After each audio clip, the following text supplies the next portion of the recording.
All right, this is my review for episode 5 of X-Men 97. I'm gonna start by saying I'm a huge fan of X-Men. I've been rewatching the original series in between episodes, so I'm on like season 4. I watched like a season in between each episode of X-Men 97 I've been watching. So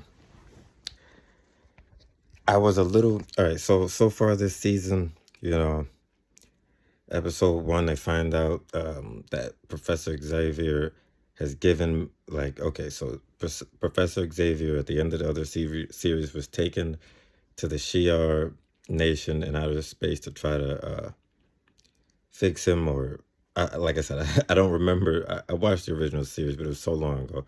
But I know that he's in Shi'ar space. He's needs help. Something happened to where he almost died, so they're trying to save him. So he's not on Earth anymore. Everyone on Earth thinks he's dead. The X-Men know that he got taken, of course, but everyone else thinks he's dead.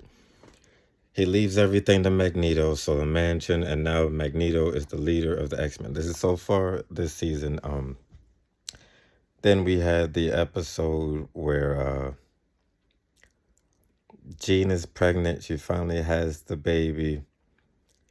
Well, no, that's not what happened. Jean is pregnant, and then they find out at the end of the episode, there's another Jean at the door. She collapses, and they find out the Jean that is pregnant is actually Madeline Pryor. It was a clone of Jean Grey made by Mr. Sinister. So that whole thing happens. They fight her. Then at the end, she turns good, and she leaves.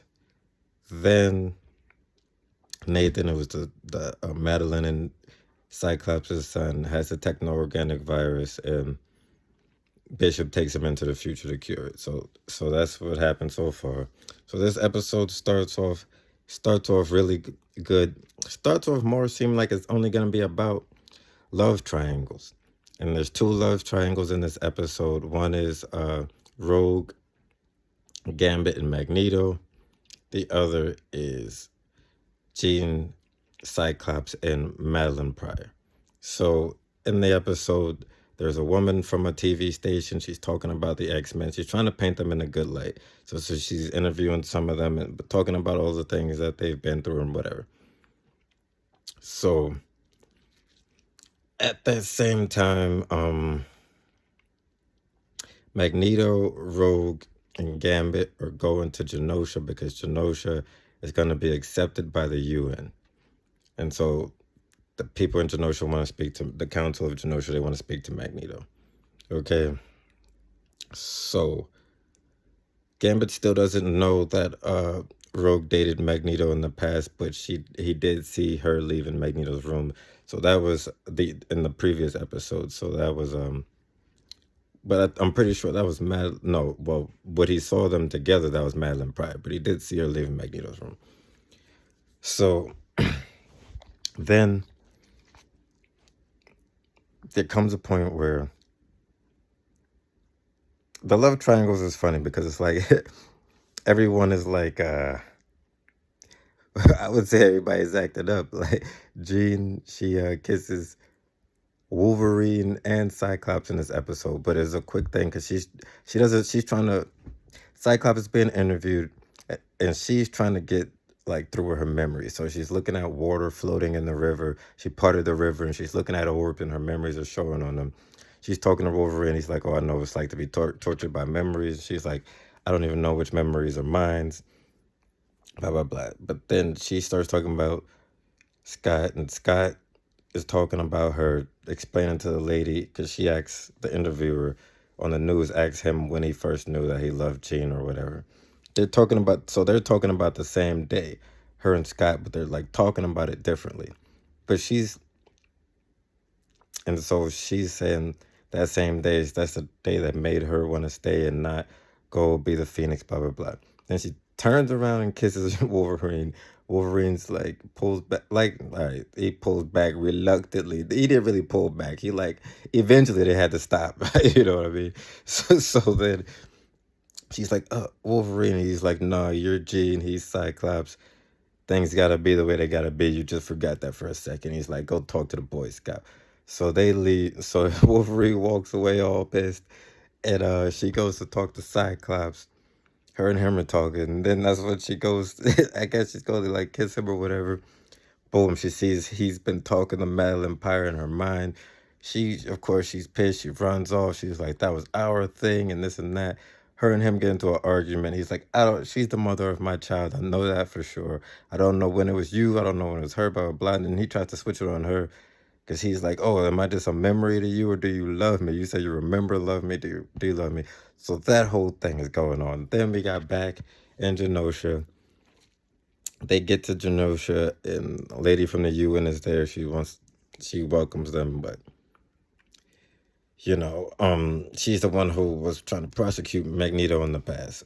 But things have changed. She's like, "Oh, I guess this is the future." But the Council of Genosha wants to talk to Magneto alone. The Council of Genosha is basically the members of the Quiet Council. Well, not all the members of the Quiet Council of Krakoa in the comics. If you've been keeping up with those comics, I'm not all the way caught up with those either. So gotta catch up with those. I'm kind of far back, like a year behind on the X-Men comics maybe, but I kind of know what's been going on. So it's Emma Frost, it's Sebastian Shaw.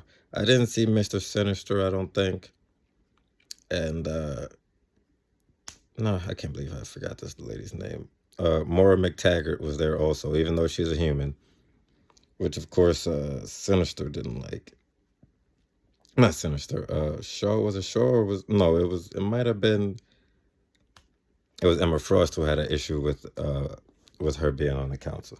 But anyway, they asked Magneto to join the council. While this is happening, Rogue and Gambit are walking around, and she's like, "Oh, it's just like he said it was." Gambit's like, "Who? Professor Xavier?" And she's like, "Oh yeah, Professor Xavier." But she's talking about what Magneto was saying back when they were dating. So then Nightcrawler's showing them around, and you see some of them, like you see like Armor and some of the younger mutants from the comics. Which was that, the New Mutants, or which one am I running? Because I was reading all of the new runs: Excalibur, New Mutants, X Force, and X Men. All I was reading them all, so I kind of getting the teams mixed up. But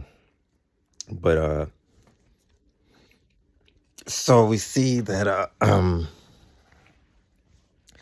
they want Magneto to be the king of Genosha, basically, and he says he'll do it only if Rogue agrees to be the queen. Then he tells her that. She has an argument with him. Then she goes to Gambit, and he's like, "Oh, what do you want?" She's like, "Oh, I gotta tell you. This is before the ball." She's like, "I gotta tell you, you might want to sit down." So she tells him all about Magneto. Gambit's pissed, just throwing cards into the fire. She tells him all about Magneto. He's like, "All right." And then she's like arguing. So she's saying like, "I might do it to help X-Men." She's like, and then he's like pissed. He was like, "Yo, basically like, I played the fool, waited for you. You never wanted to take things serious, go to the next level or whatever."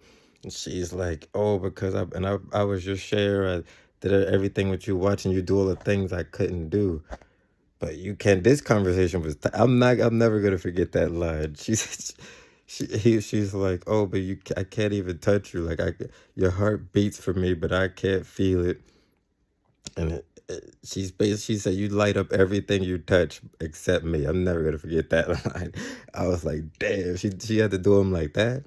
And then he's like, "Some things are deeper than skin."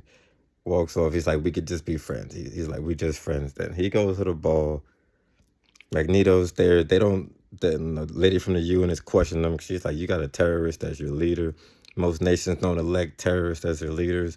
And then Magneto's, of course, they just allow their leaders to be terrorists. Then Rogue shows up. She dances with Magneto, kisses Magneto, and then says, "Oh, this ain't gonna work out. Some things deeper than skin." Meanwhile, Madeline Pryor was sitting at the bar. Gambit was getting drinks. Madeline gets a drink. Gambit's like, "There ain't enough drinks. There ain't enough drinks in the world to make me feel good today." Then Madeline, she has like flashes of thoughts from Jean, but she hears Cable saying, "Stop the music," blah blah blah, and she starts to. Uh, I'm doing exactly what she did. She sees this blood in her hands. She's got a nosebleed, and then she like stumbles outside. And she keeps hearing, "Turn off the music, get everyone out of there." Cable comes from the future. He's like, "You have to stop the music. You have to evacuate everyone. He's on the way." And she's like, "What are you talking about? Who's on the way?" Then she looks into his eyes and realizes that Cable is Nathan. He has pulled her back into the future. He's like, "I'm sorry, Mom." And then Master Mold shows up and completely wrecks Genosha. And I mean, wrecks it. Like that, like this was the best episode that I remember out of any of the X-Men TV shows. But I am watching them over because I've forgotten most of everything, you know. It's been so long, 20 years since I've seen them, you know.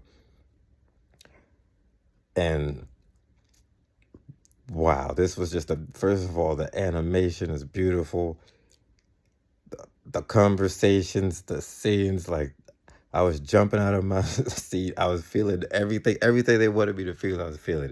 Like I'm a huge X-Men fan, so you know, like I was like on cloud nine watching this episode. I'm about to watch it again. I want to watch it on a bigger screen, so I'm gonna watch it again. This episode was an amazing 10 out of 10 for me. I felt like the series was moving slow, and they just put the pedal to the floor. I don't even want to spoil the fights. I don't want to spoil anything, man. I mean, this episode, oh man, he said the name's Gambit. That was like, there were so many lines that I'm gonna remember. Like I said, I'm a huge fan. I remember a lot of lines from comics that impacted me or whatever. This episode was amazing. 10 out of 10. If you haven't been watching the series, watch it.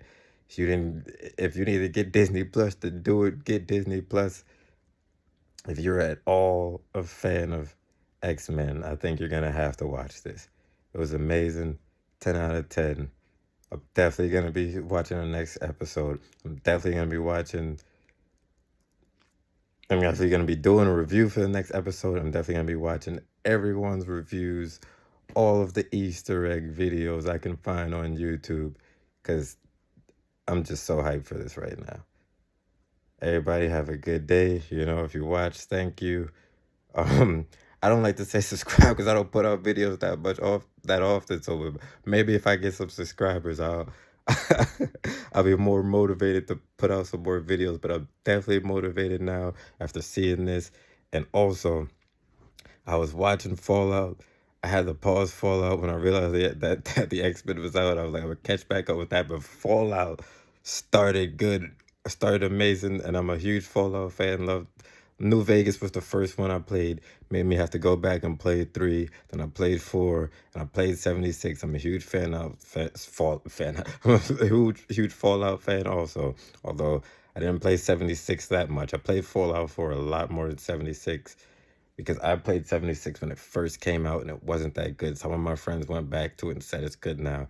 So I might have to, that might be something fun to go back into and do like a multiplayer stream with one of my friends who's also really some of my friends who are also really into Fallout. So I'll see if I'll do that. I'm not sure because I haven't even booted up my Xbox One in over a year now.